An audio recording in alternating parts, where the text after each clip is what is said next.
안녕하세요. 꿈이 쏟아지는 책방 꿈책방입니다. 오늘은 박재명 작가님의 팔순의 한글 공부를 시작했습니다를 낭독해 드리겠습니다. 작년 여름에 처음으로 시작해서 함께한 시간이 제법 흘렀네요. 오늘이 11번째 만나는 날인데요. 책 마지막 페이지를 읽는 날입니다. 그동안 정이 많이 들었는데 서운합니다. 얼굴은 보이지 않지만 늘 어르신들과 함께 있는 것 같아 많이 행복했습니다. 6.25 때에는 피란이라도 갔는데 코로나 때문에 지금은 꼼짝도 못하고 집에만 있어야 한다 하시며 언제 개학하냐고 묻는 전화가 수시로 온다는 말도 전해 들었어요. 얼마나 한글 교실에 나오시고 싶으실까 생각하니 안타깝습니다.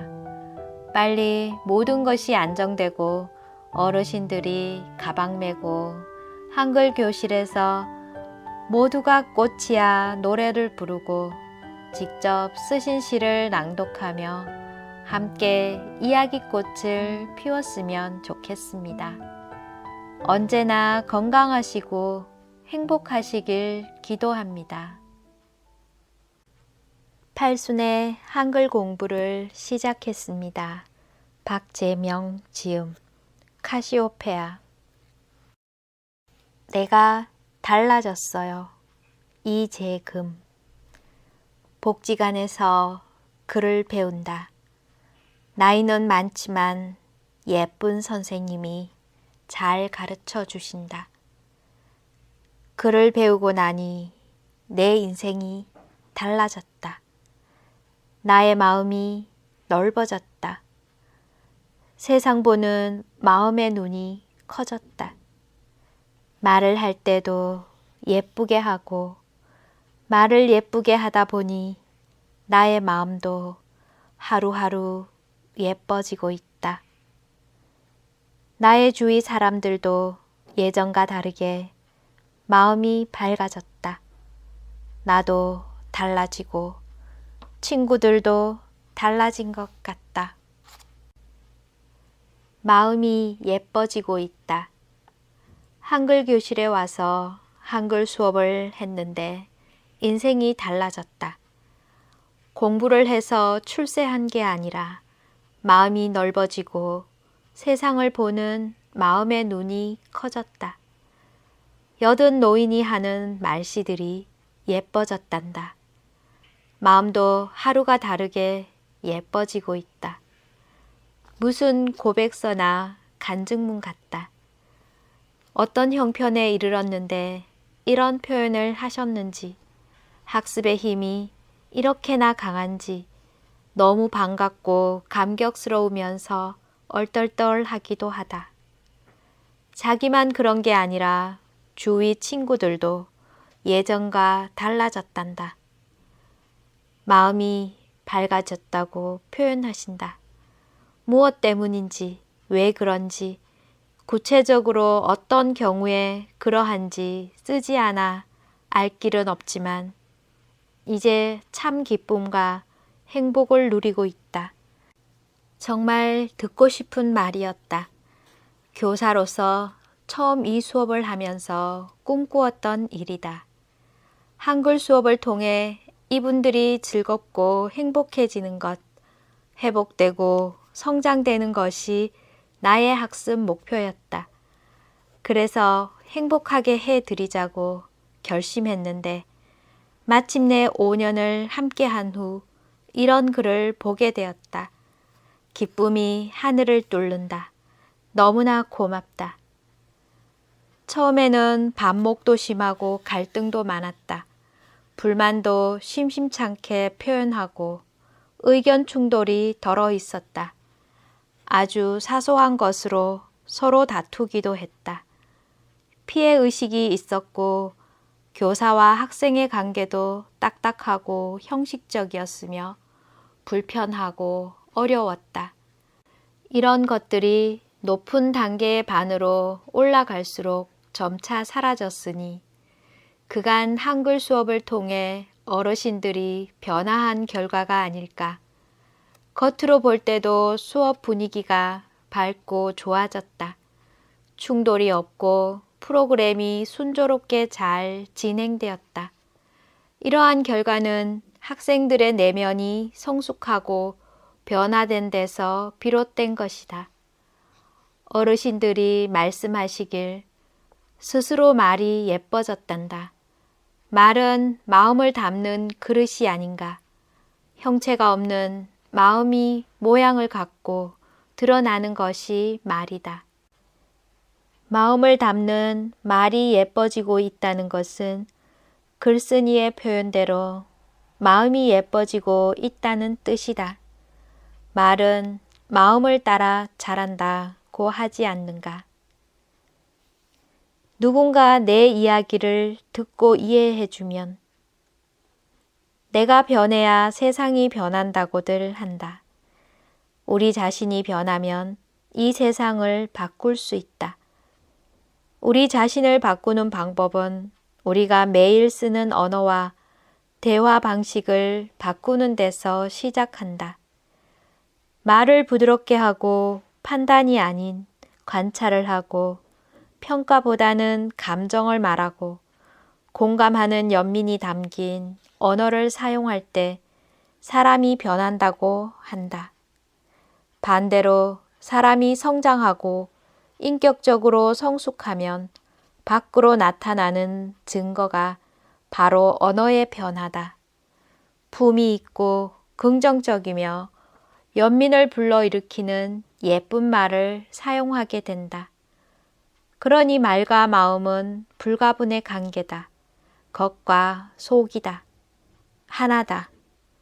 스스로 말이 변했다고 느꼈다는 것은 자신의 내면의 변화를 표현한 말이다. 마음밭이 변했다는 뜻이다. 그런데 놀랍게도 자기만 그런 것이 아니라 주위 친구들도 밝아졌다.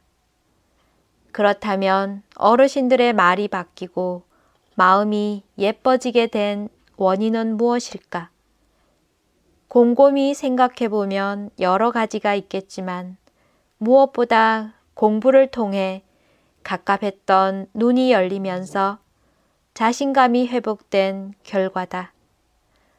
시도 쓰고 자서전도 쓰면서 평생 한 번도 해보지 않았던 새로운 역할을 해봄으로써 자신감이 생겼다. 여유가 생긴 것이리라. 또 일기나 편지 등으로 자기 마음을 표현하면서 분노가 통제되고 조절되지 않았을까? 분노와 아픔, 서러움을 글로 표현하고 말로 쏟아내다 보니 부정적인 감정이 사라지고 치유가 일어난 것이다. 일기를 씀으로써 자아 성찰과 반성의 기회를 가지고 그것으로 변화가 왔을지도 모른다. 편지나 문자 메시지를 주고받을 수 있게 됨으로써 서로 소통하고 나누게 되고 소외에서 벗어나는 기쁨을 누렸을 것이다. 한편 문해자가 되어 그동안 보지 못했던 문학작품, 특히 소설을 감상하고 배우면서 사고의 기회가 확장되고 세상에 대한 유대감이 향상되었을 것이다. 직접 경험을 통해 인간을 이해하는 기회도 갖게 되고 깨달음의 재미도 경험하게 되었으리라. 사람은 책을 만들고 책은 사람을 만든다고 했던가. 이러한 긍정적 변화는 그간 독서의 결과라는 생각이 든다. 또 존중받고 이해받는 경험을 통해서 자존감이 올라가고 자기 가치감이 높아지면서 마음이 넓어졌을 것이다. 사실 교사가 열심히 떠들어도 학생들은 그게 무슨 말인지 완전히 이해하지는 못한다. 그래도 우리 어르신들은 열심히 귀를 기울인다. 알기 위해서 귀를 기울인다기보다는 열심히 애쓰는 교사가 고마워서 듣는다. 활동 소감문 김순조. 늦가기로서 공부를 한다는 게 참 어려웠습니다. 머릿속에 입력도 잘 안 되고 그랬습니다.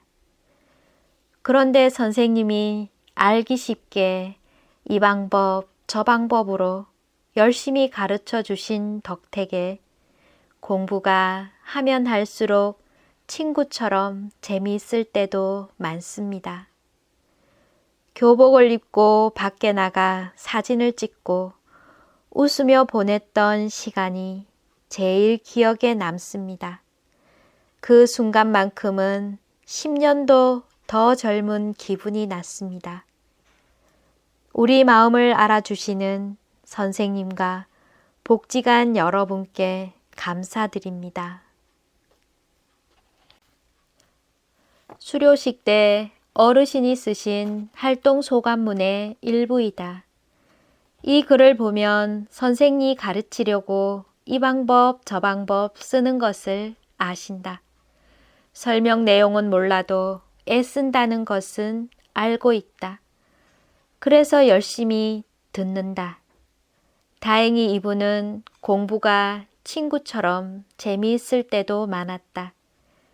수료식을 앞두고 학생들은 교복 입은 사진을 찍는다. 멋지게 보이려고 네이나 두터운 티도 다 벗는다. 까만 스타킹에 흰 양말을 신은 영락없는 여고생이다.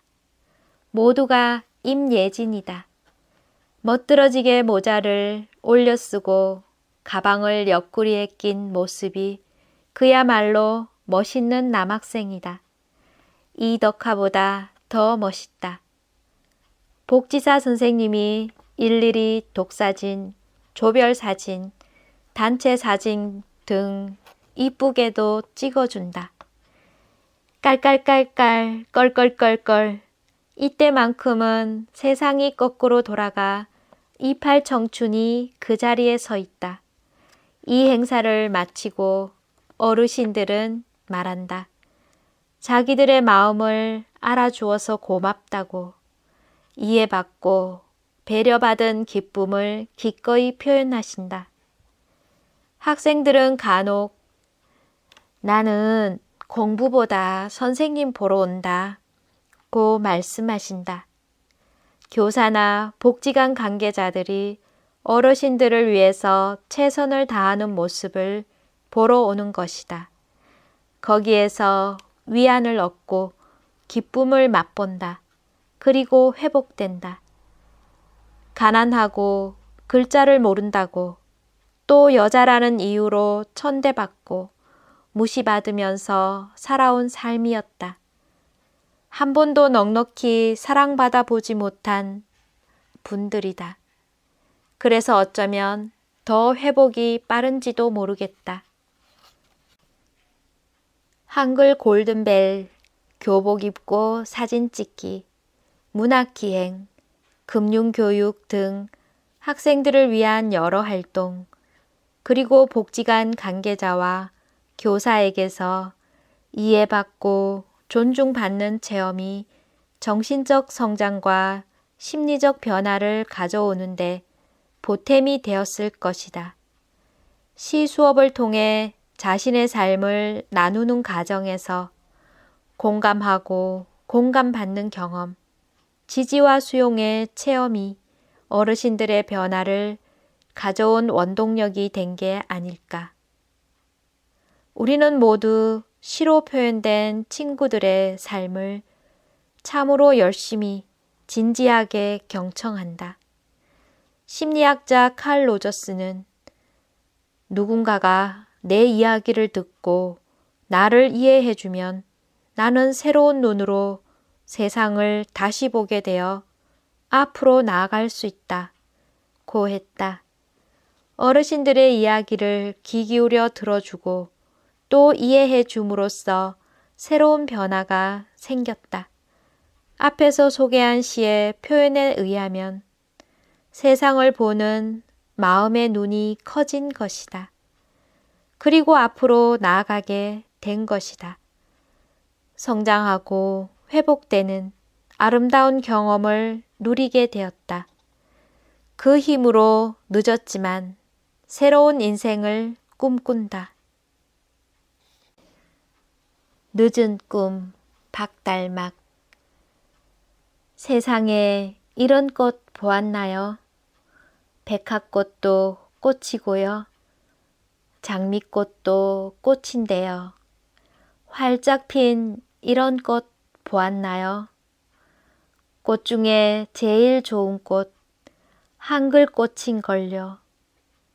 왜 몰랐을까요? 책에 있는 글자들이 다 꽃인걸요. 지금이라도 알았으니 다행인걸요. 왜 몰랐을까요? 읽어도 좋은 글자 꽃인걸 이제야 알았네요. 열심히 쓰고 읽고 배워서 선생님처럼 실력을 쌓아서 글벌레 되어 새 인생을 살고 싶다고요. 에필로그. 인생은 아름다워라. 라디오도 TV도 없던 어린 시절, 밤이 되면 할머니 친구분들이 먹거리를 하나씩 들고 우리 집을 찾아오셨다. 무료한 그분들에게 나는 열심히 재미나는 이야기를 들려드렸다. 소공자, 소공녀, 신드바드의 모험 같은 동화책에서 본 것, 생각한 것, 느낀 것을 긴 밤 늦게까지 이야기했다.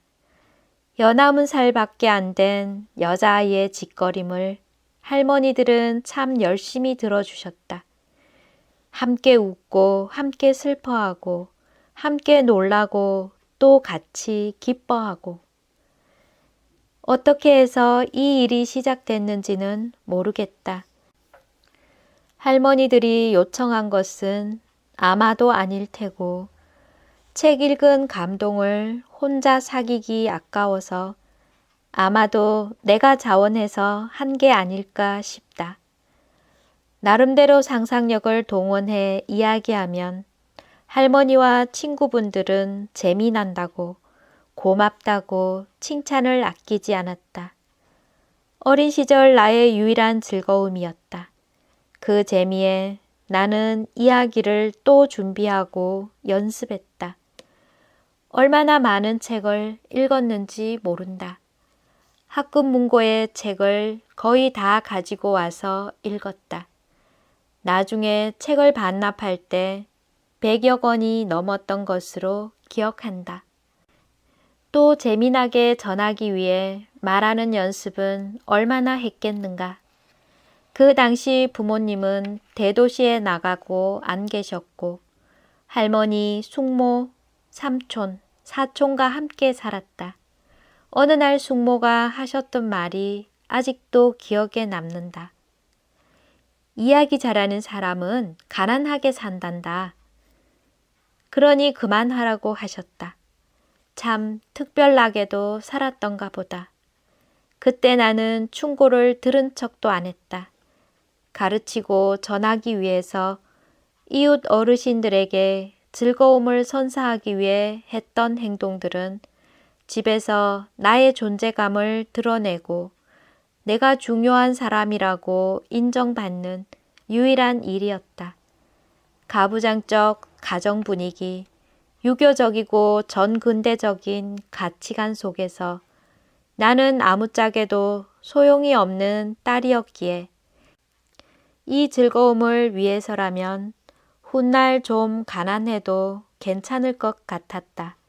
그래서 밤마다 벌이는 나의 공연은 꽤나 오랫동안 계속되었다. 덕분에 책을 많이 읽었고 말하는 솜씨도 좀 늘지 않았을까. 남 앞에서 주눅 들지 않고 말하는 용기도 생겼을 것이다. 어쩌면 어린 시절에 이 경험이 훗날 국어교사가 되게 했는지도 모르겠다. 그런데 가만히 생각해보면 이것이 수십 년 가까운 세월이 지난 지금의 내 모습이다. 똑같아서 깜짝 놀라고 말았다. 어린 시절의 그 경험이 이렇게 살아서 지금 쓰이는 것이다. 내가 현재 마주하고 가르치는 어르신들이 어린아이의 말솜씨에 감탄해 박수를 치고 같이 울어주던 친근한 내 할머니이고 이웃 할머니다. 그러니 어찌 낯설거나 불편할 수 있겠는가. 숙명처럼 어르신들을 만났다. 또 숙명처럼 어르신들의 아픔을 함께 알았고 같이 슬퍼했다. 서로 열심히 노력했고 또 함께 기뻐하고 성장하고 회복했다. 그를 모르는 할머니를 대신해 이야기를 들려주던 어린 소녀가 이제 선생님이 되어 할머니들에게 글을 읽어주고 나아가 가르쳐 드리고 있다.